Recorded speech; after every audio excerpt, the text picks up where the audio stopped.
people would be having sex in the hallways, literally having sex in front of everybody.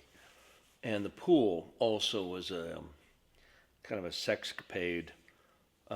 My dorm room overlooked a swimming pool, and any given time of day, you'd open it up and everybody's laying around naked. That's one thing, but then the sexual promiscuity would start, and you know, it's like out of a scene from Caligula, the movie. The art department, I think, was the hardest to party. It, that was my opinion, anyway. And then we'd all, somebody'd have a party in their studio, and everybody'd line up and be playing, the latest album by the Smiths or whomever, and it was great fun. And you felt like you were a part of something that was new, and we weren't a part of where we were all from, because we were all from somewhere else, and that somewhere else was like very similar to where I was from. Some people were from New York, but a lot of people were from small towns. And now you're kind of joining forces with like-minded people, and it really was inspiring and elevating in that way, and you didn't feel like you were an oddball anymore, and you weren't alone, and this, like a salmon trying to swim upstream back to your roots of your birthing area. So it was fun. It was a lot of fun. So it was like sex, drugs, and rock and roll. Sex, drugs, and rock and roll for Calarts. sure. Yeah. And by the way, this is before, AIDS really hit. So it was 83, 84. And, there's rumors of this disease going around, but it hadn't really hit home yet. So it was still a lot of promiscuity happening. Since I've learned about many of these people that died after the fact, AIDS and overdose and things like that. So that's a sad part of it. But yeah, it was crazy. It was liberating. It was fun. It was, you're away from your parents for the first time, and everybody was, and you're all trying to discover your voice. And that's sort of the power of creativity, is you get to find your voice, find out who you are, find out where you belong in the world.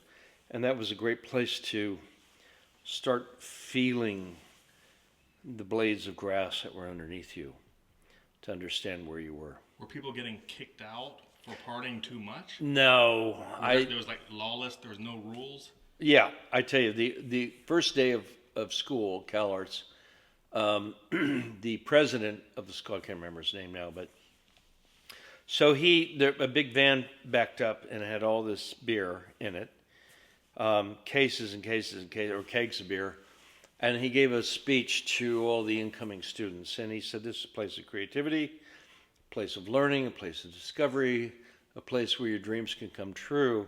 And it's also a place where the only rule is there are no rules. And all I ask is that you allow everybody the freedom of their creativity. And that was set into motion right then and there, which was really extraordinary. And I'd never seen that kind of freedom handed to people. And then sometimes, quite frankly, that much freedom can be too much. And if you're not disciplined, that much freedom will destroy you. And I did see that happen as well, where people just couldn't handle that kind of open-ended sense of like, who am I, without boundaries. And yeah, some people spun out, for sure. Too much excess? Yeah, for absolutely too much excess. And then a lot of people, they go there to want to be art stars or movie stars or whatever. And I remember one time in the art department, they had an office there. And so there was a meeting, everybody was asked to come. And Jeremy Gilbert Rolfe, who recently passed away, and he was this heavy intellectual guy, and he's one of the teachers there. And he always had a cigarette in this hand and a coffee shaking in this hand because he was usually hungover. And he said that he started counting how many people were in the room. And he said, there's 36 of you in the room. And only 3 of you will become well known. And the rest of you are just going to fade away. And then he said, care to place any bets on who's going to become well known? And we all started looking at each other like, do you have what it takes? Do you have what it takes? Do you have what it takes? And there were a couple of people right then that realized they didn't have it, and they got up and they walked out and they quit the school. And they went back to where they came from. So is that kind of competitiveness. It was antithetical to real creativity, I would say now. But it really was, I think, important to learn what not to do in terms of your creativity. A great art school cannot teach you what to do. What they can do is teach you what not to do. And when that hits you, don't go in this direction. It really swings you back into your own territory that you're forced to explore. And that's where true art lies. That's where true creativity lies. So during that period, was there an eventual wake-up call? For the students? For the excess and the partying? No. Not during when I was there. It was interesting. My last semester there, the new students that came in were very conservative. I was surprised. And everybody was wearing their polo shirts and stuff like that. And had clean haircuts. And I thought, who are these people? They don't belong here. Well, they were a new crop. And it was almost like they were the Reaganites that were looking at the art world as an economic viability, where it is, if you treat it like a business, and then it can become that, as opposed to being this creative genius who's out of control. And there was a shift my last semester.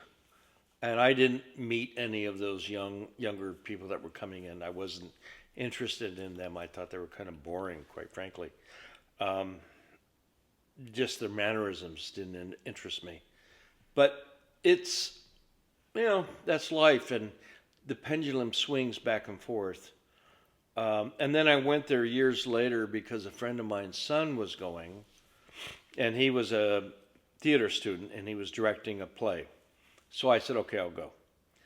And I was so surprised, and I managed to get into my old dorm, and I walked down the hallways, and I was expecting beer cans to be flying and bottles to be smashing up against the walls and people to be running around naked and having sex spontaneously like it used to be.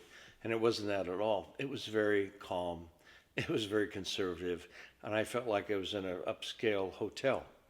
And I thought, wow, that quickly it changed. Was this all part of the Reagan 80s milieu of Wall Street? Yes, excess. Everything was an excess. And it was like, for sure. Because artists were getting rich. They were getting very rich, and the era of the yuppies kind of came in. Yeah, and like Mary Boone, I think, really set the standard because she, hired publicists for her artists, and suddenly they're on the cover of these magazines, and they were becoming superstars, and that was helping to fuel the sales. And we all wanted to be a part of that. But things change, and the generation before that was like Leo Castelli's stable of artists, and Ed Ruscha and Andy Warhol and Jasper Johns and those guys, and they were very serious about their art. And I'm not saying that David Sally and Julian Schnabel were not serious, but they approached it from a different point of view.